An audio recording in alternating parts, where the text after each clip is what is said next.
দেশবাসীকে জানাই দ্বিতীয় স্বাধীনতার শুভেচ্ছা। আমরা শিক্ষার্থীরা মিলে এই দেশকে আবার স্বাধীন করতে পেরেছি, গণতন্ত্র ডেমোক্রেসি ফিরে আনতে পেরেছি, এটাই আমাদের একটা প্রাপ্য। আর এই জেনারেশনে জন্মগ্রহণ করে আমি গর্ববোধ করছি।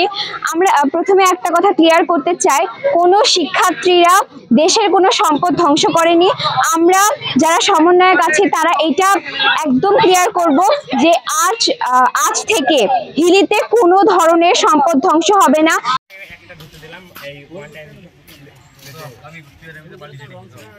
পুরো বাংলাদেশে যেভাবে আমরা যে স্বাধীনতা আমরা অর্জন করেছি, আমরা এই স্বাধীনতা নিয়ে আমরা পুরো দেশকে সাজানোর যে বিষয়টা নিয়ে আমরা মাথায় নেমেছি আজকে।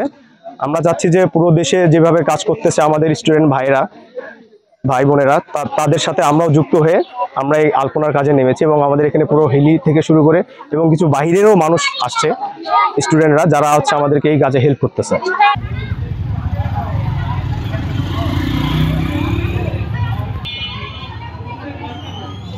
আমরা হিলিকে নতুন রূপে সাজাতে চাই।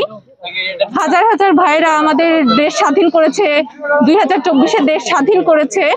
তো আমরা মনে করি যে নতুন বাংলাদেশে সবকিছুই নতুন হওয়া উচিত।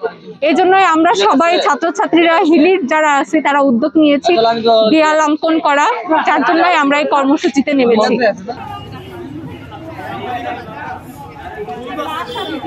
আগে যেমন ছিল ওর তার থেকে পরিবর্তন করে নতুন একটা বাংলাদেশ দেখতে চাই। সেই উদ্যোগ ছাত্ররা যেভাবে নিয়েছে আমরা তাদের সাথে একমত পোষণ করে আমরা আজ হিলিতে এই কাজগুলো কমপ্লিট করতেছি। আমরাই পরিবর্তন করতে পারি এবং আমরা দেশকে সংস্কার করতেছি। ছাত্র জনতা কোনো আসলে ধ্বংস বা হামলার সাথে জড়িত না। ছাত্র জনতা সবসময় দেশের পরিবেশ বজায় রাখতে, সুস্থ পরিবেশ বজায় রাখতে এবং দেশকে সংস্কারের সাথে জড়িত। বাংলাদেশের সকল শিক্ষার্থীরা দেশে নেমে গেছে। তারা দেশের যে কোনো সার্বিক উন্নয়নে তারা সবসময় জনগণের সুবিধার্থে, জনগণের স্বার্থে তারা সবসময় পাশে আছে। যার অন্যতম আমরা সব জায়গায় দেখতেছি ট্রাফিকের যে বিষয়টা, আমাদের ছাত্ররা ঢাকাতে তারা মাঠে নেমেছে, পুলিশ মাঠে না থাকায়, তাদের ডিউটিতে না থাকায় সেসব শিক্ষার্থীরা যেসব যানজট হচ্ছে সেগুলো সমাধান করতেছে।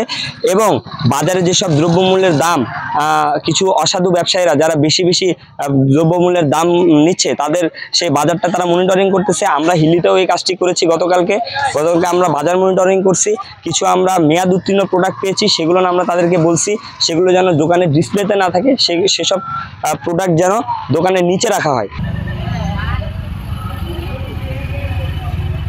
সারা বাংলাদেশের ন্যায় বৈষম্য ছাত্র আন্দোলন যে সকল কার্যক্রম করছে, আমাদের ওই রকমই ন্যায় হাকিমপুর থানাতেও আমরা বৈষম্য ছাত্র আন্দোলন সমন্বয়ে সকল ছাত্রছাত্রী হাকিমপুরে সকলে মিলে আমরা এই কার্যক্রম করছি। আজকে আমরা হাকিমপুরের বিভিন্ন দেওয়ালে লিখন, সেখানে চিত্র তুলে ধরবো। এই চিত্রগুলো সাধারণত আমাদের যেই আন্দোলন হলো, আন্দোলনের যে সকল শহীদরা মারা গেছে তাদেরকে নিয়ে এবং কি কি ঘটে গেছে সেইগুলোই আমরা দেওয়াল চিত্রের মাধ্যমে তুলে ধরার চেষ্টা করছি। আমাদের ক্লাসে এখানে হাতে